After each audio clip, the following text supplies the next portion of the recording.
I'm Sarah Bendrick and I'm getting married. I'm also a licensed landscape contractor, so of course I needed to figure out how to build my own pergola, but I didn't want to do it alone. So I had Caitlin join in to be able to create this simple and beautiful pergola.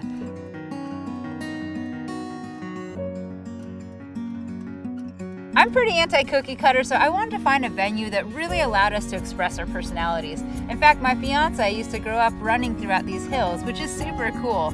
It's a huge property, and there's a lot of trees that were on their way out that we were able to fell and reuse for our pergola. And that's where Caitlin came in. We used her to help us fell the trees that we needed for this pergola, and then I put together a design to figure out how to notch it together. We were able to find a lot of timbers that were similar in diameter, about 8 inches.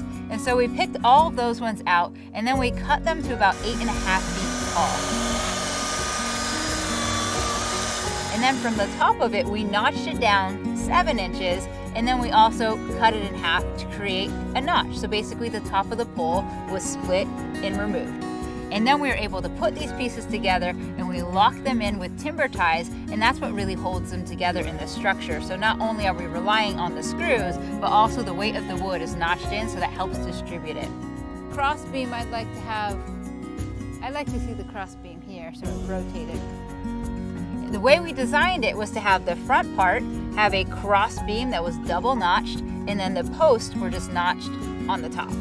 After we got that first one up, we then built the second one. Okay, so I think if we get the top and then we'll walk it down. We needed a lot of hands to hold this in place. After we elevated both, we were able to put on the supports on either side and lock those in. Designing this in a square makes it a lot more stable than if we just did the top or if we made it really narrow. Caitlin and I had this idea to add these little decorative elbows to either side. That does help stabilize, but honestly they're more for aesthetics. There were some fallen oak trees on the property, so we were able to harvest those sustainably and then add them to our arbor. And the best part about this is we're planning on leaving this arbor for future weddings as well. I think it's so special that we found a venue that my fiance actually had personal ties to, and us getting married makes it more of our space now that we can share together.